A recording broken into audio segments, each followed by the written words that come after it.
Breaking নিউজটা হলো বেগম খালেদা জিয়া গতকাল রাত থেকে আইসিইউতে ছিলেন।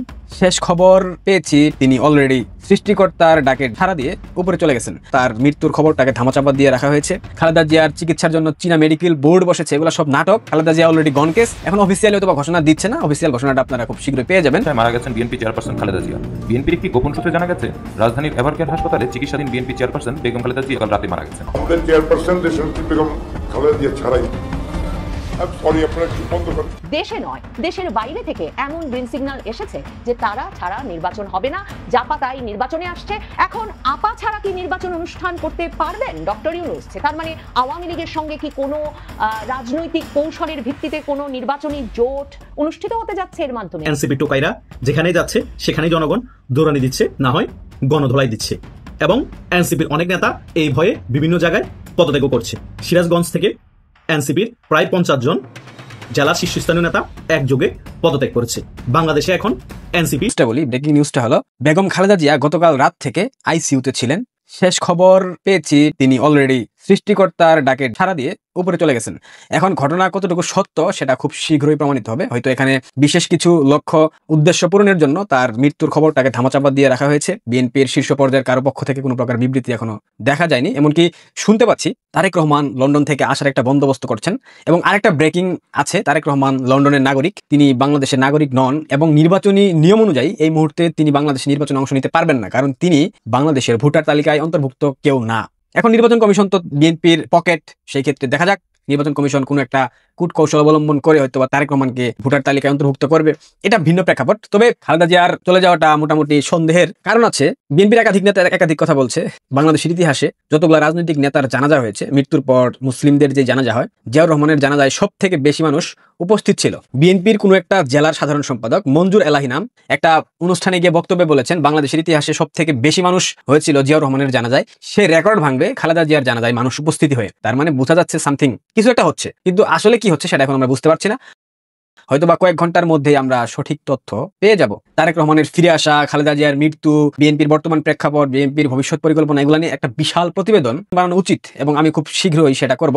নিউজ দেখলাম পিলখানা হত্যাকাণ্ডের নাকি কি একটা হয়েছে, এখানে নাকি মেয়র তাপস সম্পৃক্ত ছিল এবং ভারতের সম্পৃক্ততার প্রমাণ পাওয়া গেছে। পিলখানা হত্যাকাণ্ডের সময় তো বর্তমান সেনাপ্রধান ওয়াকার স্পটে ছিলেন। ওয়াকার তো খুব ভালোভাবে জানেন কি হচ্ছে। ওয়াকার কদিন পূর্বে বললেন এখানেই সব শেষ করতে হবে, আর সামনের দিকে আগানো যাবে না। পিলখানা হত্যাকাণ্ড নিয়ে গতকাল ডক্টর ইউনূসের সরকার নাকি নতুন করে একটা নাটক সাজাইছে। পিলখানা হত্যাকাণ্ডে সম্পৃক্ত ছিল তাপস, আওয়ামী লীগের একাধিক নেতা এবং ভারতের একটা সম্পৃক্ততা ছিল। মেয়র তাপস যে কিনা 5 আগস্টের দুদিন পূর্বে অর্থাৎ 3 আগস্ট বিমানবন্দরের ইমিগ্রেশনে গিয়ে যখন তাকে আটকে দেওয়া হয় ইমিগ্রেশন কর্তৃপক্ষ, তখন তিনি শেখ হাসিনাকে ফোন করে সেই ইমিগ্রেশন পার হতে চান।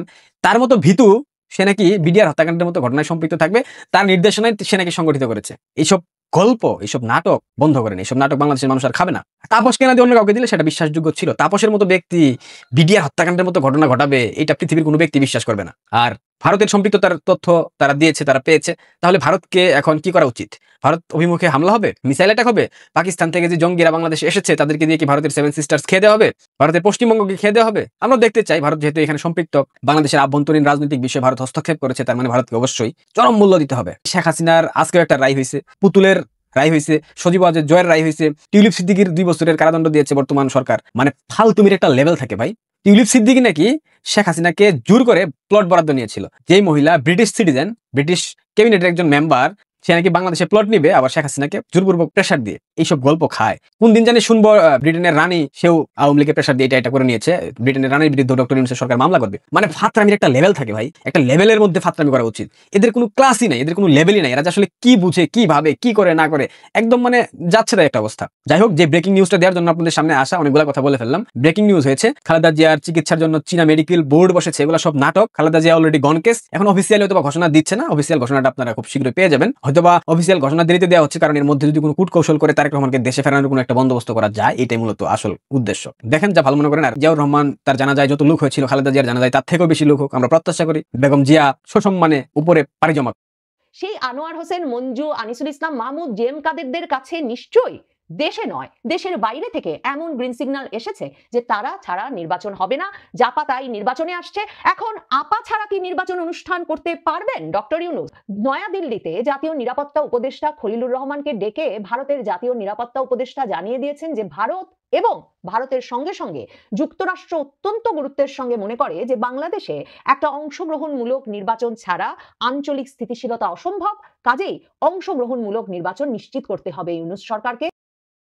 এবং অজিত দোভাল সেখানেই থেমে যান না, এরপর যখন আবারও ভারতীয় নিরাপত্তা কর্মকর্তার সঙ্গে মার্কিন উপস্থিতিতে দোহায় ডেকে মধ্যস্থকের উপস্থিতিতে কাতারি মধ্যস্থতার মাধ্যমে খলিলুর রহমানকে আবারও ভারত ও যুক্তরাষ্ট্র মিলে স্মরণ করায় যে অংশগ্রহণমূলক নির্বাচন ছাড়া ইউনূস সরকারের সামনে পথ নাই, তখন ইউনূস সরকার আরো নড়ে চড়ে বসে এবং বুঝতে পারে যে চাইলেই জাতীয় পার্টিকে নিষিদ্ধ করে দেওয়া এখন অসম্ভব। আর ভাবুন তো কমনওয়েলথ মহাসচিব কি করে গেলেন। কমনওয়েলথ মহাসচিব বাংলাদেশ সফরে এসে ঢাকায় এসে জাতীয় পার্টির দুটো ভাগ, মানে এই জুলাইয়ে 2025 সালে আবার জাতীয় পার্টি এমন দুর্দিনে দুভাগ হয়ে গেছে, সেই দুভাগকেই ডেকে কমনওয়েলথ মহাসচিব রীতিমতো সাধাসাধি করতে থাকলেন যে কি পরিস্থিতি ইউনূস সরকার সৃষ্টি করতে পারলে তারা নির্বাচনে যেতে পারবে সেই বিষয়টা যাতে কমনওয়েলথ মহাসচিবকে তুলে ধরেন। আর কমনওয়েলথ মহাসচিব শার্লি বচওয়ে হচ্ছেন যিনি কিনা রীতিমতো অনলাইন বৈঠক করে আওয়ামী লীগের সঙ্গেও আলাপ করেছেন যে আওয়ামী লীগ কি হলে নির্বাচনে আসতে পারবেন, এবং সফরের শেষ দিন ডক্টর ইউনূসের সঙ্গে দেখা করে কমনওয়েলথ মহাসচিব পরিষ্কার বলে এসেছেন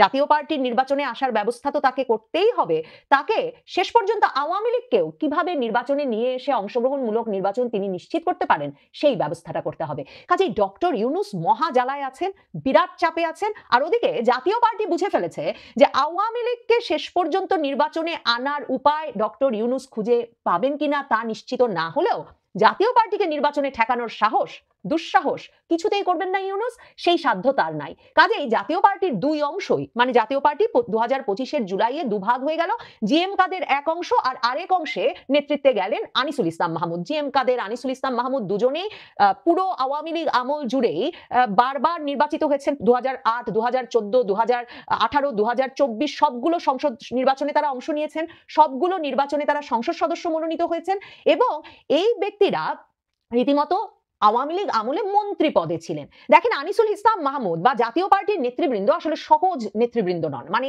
এরা হঠাৎ করে ভুইফোড় রাজনীতি করতে আসেন নাই। এরা জিয়ার আমল থেকে, আনিসুল ইসলাম মাহমুদ যেমন জিয়ার আমলে বিএনপি করতেন তখন থেকে তিনি ক্রমাগতভাবে চট্টগ্রামে তার আসনে কিন্তু নির্বাচিত হয়ে আসছেন। সেই আনিসুল ইসলাম মাহমুদ এখন বলছেন যে তিনি তার অংশের জাপাকে নিয়ে 16টি রাজনৈতিক দলের একটা জোট গঠন করতে যাচ্ছেন এবং সেই জোটে এসে যোগ দিচ্ছেন জাতীয় পার্টি থেকে 2001 সালে আলাদা হয়ে গিয়ে আলাদা জেপি গঠন করা আনোয়ার হোসেন মঞ্জু। মানে আনোয়ার হোসেন মঞ্জু তো শেখ হাসিনার আমলেও যোগাযোগ মন্ত্রী ছিলেন এবং বারবার নির্বাচিত হয়েছেন এবং বারবার সংসদ সদস্য হিসেবে নির্বাচিত হচ্ছেন সেই এরশাদের আমল থেকে। কাজেই এরা সব ঘাঘু পলিটিশিয়ান। এই আনোয়ার হোসেন মঞ্জু, আনিসুল ইসলাম মাহমুদ এরা মিলে এখন 16টি রাজনৈতিক দলের একটা জোট গঠন করতে যাচ্ছেন এবং 6ই ডিসেম্বর এই জোটের ঘোষণা আসতে পারে। বুঝতেই পারছেন এ ধরনের ব্যক্তিরা, মানে যাদের সঙ্গে রীতিমতো নিয়ম করে, মানে তারা আমলের পর আমল ধরে মন্ত্রী ছিলেন, এরশাদের আমলে মন্ত্রী, বিএনপি আমলে কেউ মন্ত্রী, আর আওয়ামী লীগ আমলে তো ছিলেনই, এদের সঙ্গে কূটনৈতিকদের ঘনিষ্ঠ যোগাযোগ আছে। রীতিমতো গ্রিন সিগন্যাল না পেয়ে গেলে এই টাকা পয়সা প্রভাব প্রতিপত্তিশালী রাজনৈতিক ব্যক্তিত্ব এবং অর্থবিত্তের মালিক এই ব্যক্তিরা যাদের নিজেদের খুবই শক্ত সংসদীয় আসন আছে, তারা আমরা নির্বাচন করব বলে যে ঝাঁপ দিয়ে সংবাদ মাধ্যমে জানান দিতে আসেন নাই, সেটা খুব পরিষ্কার।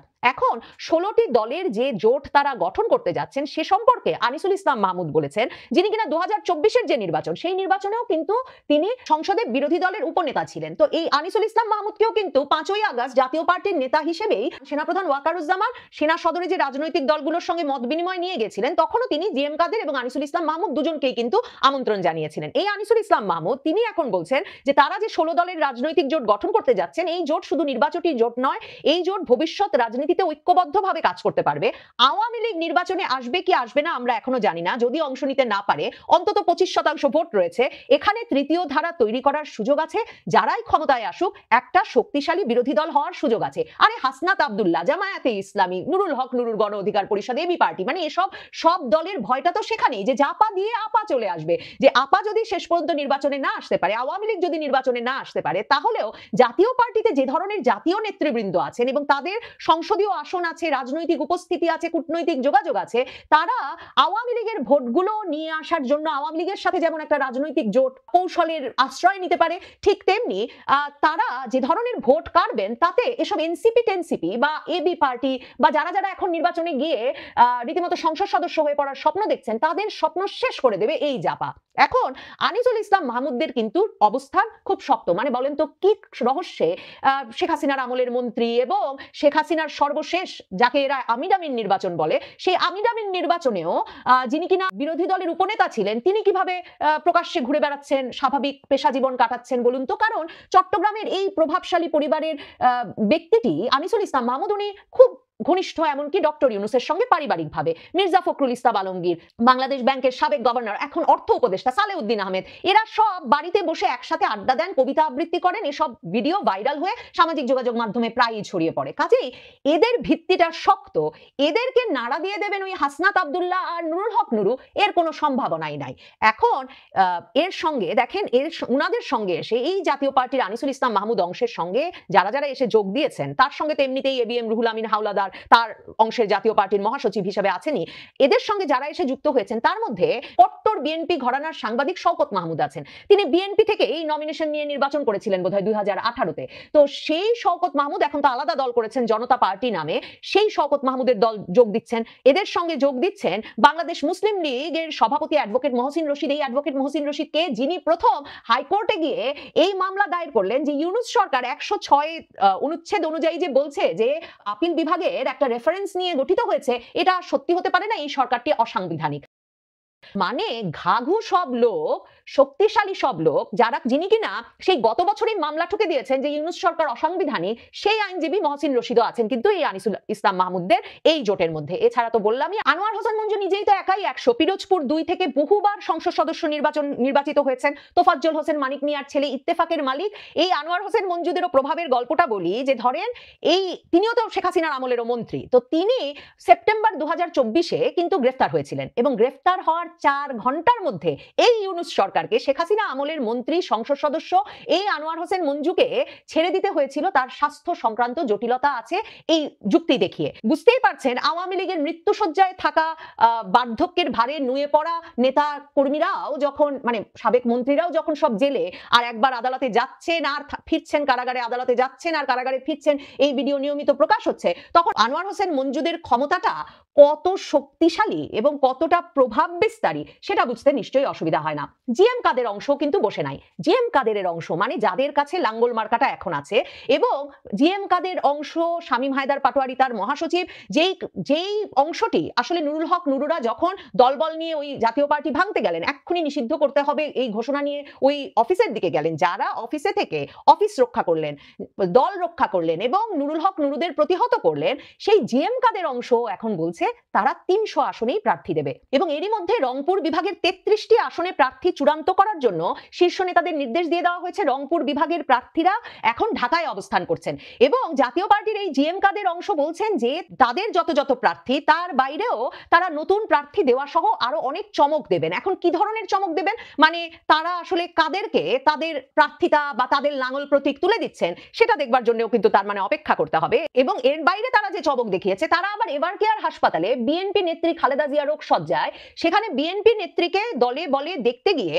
জিএম কাদের অংশের মহাসচিব শামীম হায়দার পাটোয়ারি বিএনপি নেতাদের সঙ্গে আলাপ করে এসেছেন, খালেদা জিয়ার রোগ মুক্তির প্রার্থনা করে এসেছেন এবং সেখানে তাদের গয়েশ্বর চন্দ্র রায় এবং আমানুল্লাহ আমানের সঙ্গে যে কথা হয়েছে সেই কথাও তারা এসে জানিয়েছেন সংবাদ মাধ্যমকে। তার মানে জাতীয় পার্টি আর বিএনপির মধ্যে কোনো বিভেদ নাই। মনে রাখবেন বিএনপি কখনো মুখ দিয়ে উচ্চারণও করে নাই জাতীয় পার্টি নিষেধ করতে হবে এমন কোনো দাবি, এবং মনে রাখবেন এমনকি ডক্টর ইউনূসের সঙ্গে জাতীয় পার্টি নিষিদ্ধ করতে হবে রবের মধ্যে যখন তাদের বৈঠক হয়েছিল, তখন বেরিয়ে আসার পর সাংবাদিকরা যখন এই প্রসঙ্গে জিজ্ঞেস করেছিলেন, মির্জা ফখরুল ইসলাম আলমগীর বলেছেন ইউনূস সাহেবও তাদেরকে এ প্রসঙ্গে কোনো কথা বলেন নাই। কাজেই জাতীয় পার্টি প্রস্তুত, কমনওয়েলথ মহাসচিব নিশ্চয়ই গ্রিন সিগন্যাল দিয়ে গেছেন, আর এই আনিসুল ইসলাম মাহমুদ, জিএম কাদের, আনোয়ার হোসেন মঞ্জুদের মতো নেতাদের কাছে সব দেশ থেকেই গ্রিন সিগন্যাল এসেছে। মানে এই ইত্তেফাকের মালিক আনোয়ার হোসেন মঞ্জুদেরকে দীর্ঘ সময় ধরে মার্কিন যুক্তরাষ্ট্রের সবচেয়ে ঘনিষ্ঠ মিত্র, মানে অনেকে বলেন যে মার্কিন যুক্তরাষ্ট্রের এক রকমের দূত ইত্তেফাকের মালিক এই আনোয়ার হোসেন মঞ্জুরা। তো সেই আনোয়ার হোসেন মঞ্জু, আনিসুল ইসলাম মাহমুদ, জিএম কাদেরদের কাছে নিশ্চয়ই দেশে নয় দেশের বাইরে থেকে এমন গ্রিন সিগন্যাল এসেছে যে তারা ছাড়া নির্বাচন হবে না, জাপা তাই নির্বাচনে আসছে। এখন আপা ছাড়া কি নির্বাচন অনুষ্ঠান করতে পারবেন ডক্টর ইউনূস? আর আপা ছাড়া যদি নির্বাচন হয়ও, তাহলে আনিসুল ইসলাম মাহমুদরা যা বলছেন, আওয়ামী লীগ ছাড়া নির্বাচন হলে 25% ভোট তবু নাকি তাদের পাবার একটা সম্ভাবনা আছে। তার মানে আওয়ামী লীগের সঙ্গে কি কোনো রাজনৈতিক কৌশলের ভিত্তিতে কোনো নির্বাচনী জোট, অনানুষ্ঠানিক নির্বাচনী জোট অনুষ্ঠিত হতে যাচ্ছে এর মাধ্যমে সত্যি আওয়ামী লীগের পুনর্বাসন ঘটবার বা রাজনৈতিকভাবে একটা স্থিতিশীলতা পাবার, নিরাপত্তা পাবার সম্ভাবনা তৈরি হচ্ছে। সারা দেশে আওয়ামী লীগ নেতা কর্মী সমর্থকদের যেই অবস্থা, তাতে সত্যি কি তারা, যারা তাদের ঘর পোড়ায়, বাড়ি পোড়ায়, চাঁদাবাজি করে, যাদের মামলায় হামলায় তাদের অস্থির অবস্থা, তাদের হাত থেকে মুক্তি পেয়ে অন্য কাউকে ভোট দেওয়ার সুযোগ পেলে সেই সব প্রার্থীকেই লুফে নেবে না? মানে এরকম নানা হিসাবে তো পরিষ্কার যে কেন জাপার নির্বাচনে অংশ নেওয়া, জাতীয় পার্টির নির্বাচনে অংশ নেওয়া পুরো নির্বাচনের হিসাব নিকাশটাই বদলে ফেলতে পারে। আর সত্যি যদি জাতীয় পার্টিকে কেউ গ্রিন সিগন্যাল দিয়ে থাকে, জাপা আসা নিশ্চিত হয়, তাহলে কে বলতে পারে আপা আসাও হয়তো সময়ের ব্যাপার মাত্র। এনসিপি টোকাইরা যেখানেই যাচ্ছে সেখানেই জনগণ দৌড়ানি দিচ্ছে, না হয় গণধোলাই দিচ্ছে। এবং এনসিপির অনেক নেতা এই ভয়ে বিভিন্ন জায়গায় পদত্যাগ করছে। গতকালকেই আমরা দেখতে পেয়েছি সিরাজগঞ্জ থেকে এনসিপির প্রায় 50 জন জেলার শীর্ষস্থানীয় নেতা একযোগে পদত্যাগ করেছে। শুধু সিরাজগঞ্জ জেলায় না, বাংলাদেশের প্রত্যেকটা জেলার শীর্ষস্থানীয় এনসিপি সকল নেতা এখন পদত্যাগ করছে। বাংলাদেশে এখন এনসিপি শূন্য হয়ে যাচ্ছে প্রত্যেকটা জেলা থেকে তাদের নেতৃত্ব, এবং কেন্দ্রীয় নেতৃত্ব থেকেও অনেকেই পদত্যাগ করেছে। আমরা অবগত আছি কেন এমন হচ্ছে। আগামীতে তো নির্বাচনের আগে কেন এত পদত্যাগের হিড়িক, এত গণদোলাইয়ের হিড়িক এনসিপির উপর? তার মেইন রিজন হচ্ছে সকলেই বুঝতে পেরেছে যে এনসিপি দলটা মূলত গঠনই হয়েছে টাকা কামানোর জন্য। এটা হচ্ছে শিবিরের একটি প্রক্সি সংগঠন। তাদের টাকা কামানো মোটামুটি এখন শেষ পর্যায়ে। তারা নির্বাচন অংশগ্রহণ করাটা জাস্ট ফর্মালিটি। ওইখানে যে তারা কোনো আসনে জিতবে না, জামানত বাতিল হবে সকল আসনে, সকল কিছুই তারা ক্লিয়ার হয়ে গিয়েছে। সে কারণেই এনসিপির সকল জেলাভিত্তিক নেতা যারা আছে তারা বুঝতে পেরে তারা এখন পদত্যাগ নিচ্ছে। তারা চিন্তা করছে আমরা কোনো আসনে জয়লাভ করতে পারবো না, টাকাও কামাতে পারছি না, বরং জনগণের রোশানলে পড়ছি, গণদোলাই দেওয়ার জন্য আমাদেরকে খুঁজতেছে। টাকাও কামাতে পারবো না, এমপিও হতে পারবো না, গণদোলাই কেন খাবো? সে কারণে নির্বাচনের আগ মুহূর্তে তারা পদত্যাগ নিয়ে তাদের পিঠ বাঁচাচ্ছে। এইদিকে এনসিপির কেন্দ্রীয় যে সকল নেতারা আছে, মলম হাসনাত, সার্ভিস আলম, পেটলা নাহিদ, ডারবিন নাসির, এরা কান্নাকাটি শুরু করে দিয়েছে। এরা কতক্ষণ বিএনপির পক্ষে কথা বলে, এখন কতক্ষণ জামাতের পক্ষে কথা বলে, কতক্ষণ বিরুদ্ধে কথা বলে, কতক্ষণ আওয়ামী লীগের বিরুদ্ধে কথা বলে। মানে স্টেবল হতে পারছে না যে কোন কথাগুলো বললে আমাদের বেনিফিট হবে। তারা এমন একটা হযবরল পরিস্থিতি তৈরি করে ফেলেছে। এখন কান্নাকাটি করেও লাভ হচ্ছে না, একেবারে রাজনীতিও ছেড়ে দিতে পারছে না, এবং যে পরিস্থিতিতে এখন আছে তারা বাংলাদেশে পালিয়েও যেতে পারছে না। তারা আরো কিছুদিন ওয়েট করতে চাচ্ছে যে পরিস্থিতি কোন দিকে যায়। তারা যদি দেখে পরিস্থিতি একেবারে তাদের অনুকূলে নাই, বেগতিক অবস্থায় আছে, তারা রাজনীতি ছেড়ে দিয়ে তল্পা নিয়ে বিদেশ পালিয়ে যাবে। সে কারণেই নাহিদ ইসলাম কিছুদিন আগেই ক্লিয়ার করে দিয়েছে যে 10 বছরের ভিতরে যদি এনসিপি ক্ষমতায় আসতে না পারে আমরা রাজনীতি ছেড়ে দিব। এটা কেন বলেছে? তারা ভালো করেই জানে 10 বছর না 10,000 বছর এনসিপি বাংলাদেশে ক্ষমতায় আসতে পারবে না। আমাদের কাজ ছিল দলটা করে টাকা কামানোর, টাকা কামিয়ে নিয়েছি, এখন ডাইরেক্টর রাজনীতি ছেড়ে দেওয়া যাবে, একটা ইস্যু তৈরি করতে হবে। এই জন্য বক্তব্যটা দিয়ে রাখি, যখন আমরা 10 বছর হয়ে যাবে ক্ষমতায় আসবে না এনসিপি, তখন বলবো যে এনসিপি ক্ষমতায় আসতে দেয়নি বা আমরা আনতে পারিনি এনসিপিকে ক্ষমতায়, সে কারণে আমরা সকলে রাজনীতি ছেড়ে দিয়েছি, বিদেশ চলে এসেছি। এটাই হচ্ছে বাস্তবতা। কারণ আমি এমনি বলি না এই এনসিপি হচ্ছে টোকাইয়ের সংগঠন, কারণ এরা ঢাকা ভার্সিটির স্টুডেন্ট বলে, কিন্তু তাদের ভাষা ব্যবহার দেখে মনে হয় তারা ঢাকা ভার্সিটির স্টুডেন্ট। তাদের কথাবার্তার মধ্যে টোকাইয়ের একটা ভাব পাওয়া যায়। তারা এত টাকা কখনো একসাথে দেখে নাই, এখন হঠাৎ করে ক্ষমতা পেয়ে গিয়েছে, টাকাও পেয়ে গিয়েছে, তারা লোভ সামলাতে পারেনি, সে কারণে 2 হাত ভরে তারা টাকা কামাচ্ছে, 2 হাত ভরে ক্ষমতা অপব্যবহার করছে। এটা ক্ষণিকের জন্য। তাদের এইম ইন লাইফই হচ্ছে বিদেশ চলে যাওয়া। তারা ঠিকই তার পরিবার পরিজন নিয়ে সুযোগ ও সময় মতোই সকলেই বিদেশ চলে যাবে। এই এনসিপি দলটা একেবারে ভ্যানিশ হয়ে যাবে। বাংলাদেশে যে কোনো এনসিপি নামে দল হয়েছে সেটাও মানুষ মনে রাখবে না। এটাই হচ্ছে বাস্তবতা। কেউ মানেন আর না মানেন, হয়তোবা ডক্টর ইউনূস যতদিন আছে ততদিন তারা আরো কিছু টাকা কামাতে পারবে, আরো কিছু গালগপ্প মারতে পারবে, আরো কিছু গালবাজি করতে পারবে। নির্বাচন হবে, নির্বাচন দেওয়ার পর যে কোনো রাজনৈতিক একটা দল ক্ষমতায় আসবে, তারপরে তাদের রাজনৈতিক দলেরও কবর রচনা হয়ে যাবে এবং তাদের রাজনীতিরও কবর রচনা হয়ে যাবে। বাংলাদেশের কোনো জায়গায় এই সার্ভিস আলম, মলম হাসনাত, টোকাই নাহিদ বলেন, পেটলা নাহিদ বলেন, ডারবিন নাসির বলেন, ডিম আক্তার বলেন, কোথাও রাজনীতি করে শান্তি পাবে না। যদি বিএনপিও ক্ষমতায় আসে দূরের উপর রাখবে, মায়ের উপর রাখবে, বাধ্য হয়ে তারা বাংলাদেশ ছাড়তে হবে। আর আওয়ামী লীগ ক্ষমতায় যদি আসে, তারা কবরেও যদি খুঁড়ে লুকিয়ে থাকে, ওখান থেকে বাইর করে এনে হলো গাছের মধ্যে ঝুলিয়ে দিবে এদেরকে। এইরকম পরিস্থিতি হবে। মানে বাংলাদেশে যে কোনো রাজনৈতিক একটা দল ক্ষমতায় আসলেই তাদের কারো পিঠের চামড়া রাখবে না। তারা যতই ভালো সাজার চেষ্টা করুক, যতই এখন বিএনপির সাথে পিরিত দেখানোর চেষ্টা করুক, যতই আওয়ামী লীগের সাথে পিরিত দেখাক, যতই আওয়ামী লীগ এখন ভালো বলুক, কোনো লাভ নাই। যা বেয়াদবি করার তাই 15-16 মাসে করে ফেলেছে। জাস্ট নির্বাচনটা হওয়া বাকি, বিএনপি ক্ষমতায় আসা বাকি, বা আওয়ামী লীগ ক্ষমতায় আসা বাকি, বা অন্যান্য রাজনৈতিক দল ক্ষমতায় আসা বাকি। এদেরকে মায়ের উপর রাখবে। কারণ বাংলাদেশে এমন কোন রাজনৈতিক দল নাই জামাত ছাড়া, তারা এন্ট্রি করে নাই। শেষ পর্যন্ত সবাই যখন বলা শুরু করে দিয়েছে জামাতের বি টিম, সে কারণে 15-16 মাস পর এখন জামাতের কিছু সমালোচনা করতেছে, যাতে জনগণ বুঝতে না পারে যে আমরা জামাতের বি টিম। আরে ভাই, জনগণ এখন চোদু না, জনগণ যা বুঝার আগে বুঝে গিয়েছে। তোমরা জামাতের প্রক্সি ছাত্র সংগঠন, জাস্ট নাম এনসিপি রাজনৈতিক দল গঠন করছো টাকা কামানোর জন্য। এটাও একটা জামাতের একটা ফান্ডিং সিস্টেম। কারণ জামাত যদি এভাবে করে তোমাদের মতো চাঁদাবাজি কমিশন বাণিজ্য করে, জামাতের নাম আরো খারাপ হবে। সে কারণে জামাত পিউর থাকতেছে, তোমাদেরকে দিয়ে টাকা কামিয়ে নিচ্ছে, ফান্ডিং করিয়ে নিচ্ছে এই দলটা গঠন করে। এটাই হচ্ছে রিয়ালিটি। তাই বাংলাদেশের যে কোনো জায়গায় তোমরা নির্বাচনে যাও, যে কোনো জায়গায় তোমরা নির্বাচন প্রচার প্রচারণা করতে যাও, সেখানে তোমরা দূরে খাবার, সেখানে তোমরা গণদলে খাবার। সেই কারণে বাংলাদেশের সকল জেলার এনসিপির কর্মীরা আগে থেকে পদত্যাগ করছে। কেউ শিবিরে যোগ দিচ্ছে, কেউ বিএনপিতে যোগ দিচ্ছে, কেউ রাজনীতি ছেড়ে দিচ্ছে। কারণ তারা ভালো করে বুঝতে পারতেছে যে শিবিরে যোগ দেওয়া আর এনসিপি করা একই কথা। আমি এই টিম রেখে বি টিম কেন করবো? বুঝতে পেরেছেন? এটাই হচ্ছে মেইন খেলা। আপনি এনসিপি প্রত্যেকটা জেলা উপজেলা এবং কেন্দ্রীয় সকল নেতাদেরকে আপনি একটু ফলো করেন, তাদের কিছু আচার আচরণ বক্তব্য দেখে সম্পূর্ণরূপে শিবিরের সাথে অ্যাকুরেট সবকিছু মিলে যাবে। চলাফেরা, তাদের আচরণ ভঙ্গিমা সকল কিছুই। তার মানে বাছাই করে করে কিছু এনসিপি তারা দিয়ে দিয়েছে এনসিপি তে রাজনীতি করার জন্য বি টিম হিসেবে। এই হচ্ছে যে মেইন কথা। তাই এনসিপি কান্নাকাটি করা মানে শিবিরের কান্নাকাটি, শিবির কান্নাকাটি করা মানে এনসিপির কান্নাকাটি। এনসিপি এখন বেশি কান্নাকাটি করছে, তারা বেশি হাইলাইটসে চলে আসছে। শিবির তো লুঙ্গির তলা থাকে, এরা প্রক্সি সংগঠন হওয়ার কারণে হাইলাইটসে চলে আসছে। সে কারণে তারা সকলে চোখে পড়ে গিয়েছে। এখন ডক্টর ইউনূসের ক্ষমতা চলে গেলেই মাত্র তাদের উপর নেমে আসবে স্টিম রোলার। তারা পরিবার পরিজন নিয়ে ভেগে যেতে হবে বাংলাদেশ ছেড়ে। সেই কারণে তারা হুম রেখে টাকা কামাচ্ছে। কারণ তারা তাদের আগাম ভবিষ্যৎ ভালো করেই জানে যে নির্বাচন হওয়া মানে, পাতানো নির্বাচনে আওয়ামী লীগ না থাকা মানে বিএনপি 100% ক্ষমতায় আসা। আর বিএনপি ক্ষমতায় আসা মানে বিএনপি নেতারা মারতে না বললেও বিএনপির কর্মীরা আমাদেরকে দূরে দূরে মারবে, খুঁজে খুঁজে মারবে। আপনার কি মনে হয় হাসনাত আব্দুল্লাহ যে জায়গায় এমপিতে দাঁড়াবে, সে জায়গায় বিএনপির প্রার্থী যদি এমপি হয়ে যায়, তার কর্মীরা হাসনাত আব্দুল্লাহর বাড়ি ঘরে হামলা করবে না বা হাসনাত আব্দুল্লাহকে দূরে দূরে মারবে না? আসিফ মাহমুদের কথা চিন্তা করুন, ঢাকা যে কোনো আসনে দাঁড়ালে, এবং পাটলা নাহিদের কথা চিন্তা করেন, সার্ভিস আলমের কথা চিন্তা করেন, প্রত্যেকটা জায়গায় সেম ঘটনা হবে। কারণ ক্ষমতা যখন বিএনপি চলে আসবে, তার কর্মীরা জোশ ঠেকাতে পারবে না। আওয়ামী লীগ যারা আছে তাদেরকে তো খুঁজে পাবে না, কারণ তারা তো নির্বাচনও আসবে না, তারা তো রাজনীতি থেকেও এখন সক্রিয় না। তাহলে সক্রিয়কে একটু এনসিপি গুলা শিবির গুলা মাইক চলবে, শিবির আর এনসিপি কে দূরের উপর রাখবে, দূরে দূরে মারবে। এই ভয়ে এখন কান্নাকাটি করতেছে এনসিপি যারা আছে, তারা এই কান্নাকাটি করে করে তাদের সকল নেতা কর্মী প্রত্যেকটা জেলা থেকে এখন পদত্যাগ করতেছে। মায়ের খাওয়ার ভয়, উপায় নাই তোর ভাই। মায়ের উপর রাখবে যদি এনসিপি করে বলে, আওয়ামী লীগ তো মায়ের উপর থাকবে যদি বিএনপি ক্ষমতায় চলে আসে কোনোভাবে পাতানো নির্বাচনে। 6 মাস 1 বছর হয়তো বা ওইসবটা টিকাতে পারবে না, সেটা ভিন্ন বিষয়। কিন্তু যতদিন থাকবে ততদিন আওয়ামী লীগ, এনসিপি এবং অন্যান্য যত এন্টি বিএনপি দল থাকবে সকলের উপর স্টিম চালাবে তাদের কর্মীরা। এটাই হচ্ছে বাস্তবতা। কেউ মানেন আর না মানেন, যতদিনই ক্ষমতা থাকবে, 1 মাস থাকুক বা 1 বছর থাকুক। কারণ 5 বছর তো পাতানো নির্বাচনে সরকার ক্যারি করতে পারবে না। যতদিনই ক্ষমতা থাকবে ততদিনই বাংলাদেশে ম্যাসাকার পরিস্থিতি চলমান থাকবে। কারণ বিএনপি নিজেদের কোন দল, আবার তারা মিলে অন্য দলকে স্টিম চালানো, এগুলো চলতেই থাকবে। তাই এনসিপি নিস্তার নাই যে সরকারি ক্ষমতায় আসুক। এটাই